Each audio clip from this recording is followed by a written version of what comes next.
ক্যালেন্ডারের পাতায় কাল বুধবার পৌষ সংক্রান্তি। আর বাঙালির এই চিরাচরিত উৎসবকে ঘিরে আজ মঙ্গলবার থেকেই উৎসবের আমেজ হলদিবাড়ি বাজারে। চালের গুঁড়ো থেকে নতুন গুড়, পিঠেপুলি সরঞ্জাম কেনাকাটায় ব্যস্ত সাধারণ মানুষ। তবে আধুনিকতার ভিড়েও এবারের বাজারের মূল আকর্ষণ হয়ে দাঁড়িয়েছে সারিবদ্ধ মাটির সরা। বাজারে গিয়ে দেখা গেল সরার পসরা সাজিয়ে বসেছেন মৃৎশিল্পীরা। এক একটি সরার দাম 40 থেকে 50 টাকার মধ্যে, কিন্তু দামের চেয়েও ক্রেতাদের কাছে বড় হয়ে উঠেছে ঐতিহ্য। ক্রেতাদের মতে গ্যাসের চুল্লিতে অনেক কিছুই বানানো যায়, কিন্তু বাটির সরার সরা পিঠে বা চিতই পিঠের যে স্বাদ ও সোদাগন্ধ তা অন্য কিছুতে পাওয়া অসম্ভব।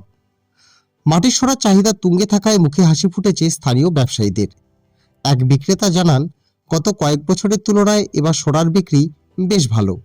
মানুষ এখনও মাটির জিনিসের টান ভোলেনি দেখে ভালো লাগছে। আধুনিক মিক্সি বা ননস্টিক প্যানের যুগেও হলদিবাড়ির এই ছবি প্রমাণ করে দেয় যে বাঙালির আসল পরিচয় লুকিয়ে আছে তার শিকড় আর ঐতিহ্যের মধ্যেই। আগামীকাল ঘরে ঘরে পিঠেপুলির উৎসবের অপেক্ষায় এখন প্রহর গুনছে আপামর হলদিবাড়িবাসী। ভালো হয়েছে, বেশি খাবে তাই 40 টাকা আছে, 50 টাকা আছে, কতন পাল।